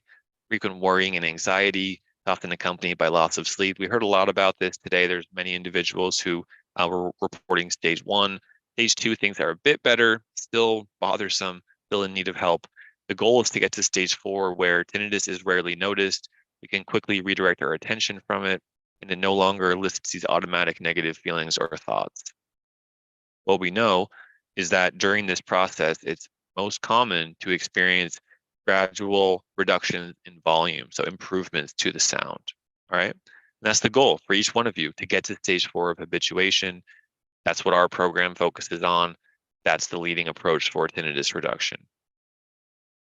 All right, I do want to have an opportunity to answer any questions that have come up, and then I'll explain some details about the tinnitus relief bundle, as well as some research updates. So have any questions come in that I'm able to quickly answer? Garrett, if you have any that are on the top of your mind, please go ahead and ask. Otherwise, I'll continue on to explain a bit more about the tinnitus relief bundle. Jeff asked one in the Q&A if you want to take that, but otherwise the chat is not much in the way of questions. Perfect. I know you're very active in there, so let's give Garrett a big thanks and gratitude for answering some questions as they've come up. All right, so Jeff asks, can you elaborate on the pre-existing psychological aspect on your previous slide? Well, I know Jeff's paying really close attention to detail here, because I left out this one box which says pre-existing psychological condition or pre-existing condition. So if someone has a history of, say, anxious tendencies, maybe you've been described as someone who is very attentive to detail. You have the personality type that solves problems. It's hard for you to put a problem to the side and just let it be. You like to solve the problem, it's done, move on. Or you might have some form of like really focusing on things that are others might just let go. Additionally, if you've had some history of psychological conditions like anxiety, uh, things of that sort, then that can come into play here and perhaps make this feedback loop even more sensitive and more important to master and get in control, because those might be feeding into the feedback loop more than if you didn't have those conditions. Hope that makes sense, Jeff, and thanks for asking your question. So if that applies to you, that's common. It's pretty common with the kinds of patients that we help here. So just know that there's absolutely hope, and this does not mean that you won't get better. It just means that we're going to take that into account and provide tools that have worked for others who have a similar background there. Okay, let me explain the tinnitus relief bundle. As I said earlier, this summit here is hosted by Treble Health, and this is our group of audiologists providing gold standard tinnitus retraining therapy. So how this bundle works is that it's a combination of sound therapy devices, those tinnitus maskers sitting on the ears we learned about today, highly beneficial. Additionally, we include a sound machine and a sleep headband. Inside of the bundle, you get access to these devices, plus 5 audiology appointments where you get paired with one of our experts, where we can guide you through the comprehensive method for tinnitus reduction. And the goal here is to bring lasting relief from tinnitus. This is a snapshot of our research of 247 patients. And at the 3-month mark after starting our program, we see a significant reduction of -20 points on average with the tinnitus functional index. This is a very good result. And measuring this group again, 3 months later, we can see the result improved down to 25 points. We're continuing to follow this cohort, this group, but I can assure you that these kinds of results are leading our industry in terms of effectiveness, and it's what we see every day as well, just in terms of folks who come in needing help, coming in through our program. It doesn't happen in days or a week or two, but we can see this significant reduction over time, and that's all that matters. And we're able to recommend anything that's going to work. So having a personalized approach here is key. For those who are interested, you can learn more about our tinnitus relief bundle at treblehealth.com, or head over to treblehealth.com/offer to see the specific details. Some of you are already patients of ours. If so, we're really happy to have you here, and hopefully this summit has been affirming and motivating. Garrett, if you could put in the chat the full link to the treblehealth.com/offer for those who are not currently our patients and are interested in learning about our program and perhaps signing up. We do have that available for you right now. And just a quick mention here that we do have a summer sale that is available. So for those who are interested in starting and using the same bundle that our patients here used as part of the summit, we do have this summer sale available. This includes a 45-day risk-free trial where you can get started in our program. You can use the whole bundle for 45 days before fully saying yes. It's a great resource. If you're on the fence, if you want to give this a shot, I like to say you have not much to lose and a lot to gain. So this specific deal is $262 a month for 12 months. Those are 0% interest payments. You can learn more about our program at treblehealth.com/offer. Reach out or sign up. We're here to help. So this concludes day 1 of the Tinnitus Triumph Summit, inspiring success stories as told by Treble patients. Today we learned from Martin, Randy, Melinda, and myself, as well as some great questions coming in from you through the chat. Tomorrow we'll have George, Mara, and George talking about how habituation works, tools for resilience, and George's toolkit for somatic tinnitus. I will follow up with a new presentation on our 7 best tools for tinnitus relief. So again, it's been a pleasure to host you. I'm going to hang around just for a few minutes and answer some questions. I love doing this. I want to shout out to our whole team at Treble Health, Garrett in the chat, We had Dr. Ramsey join earlier, and we couldn't do any of this without you. So thank you for being here and spending your time with us. We're really glad to be connected. Let's stop the recording and let's go straight into answering some of your questions for those who are here live.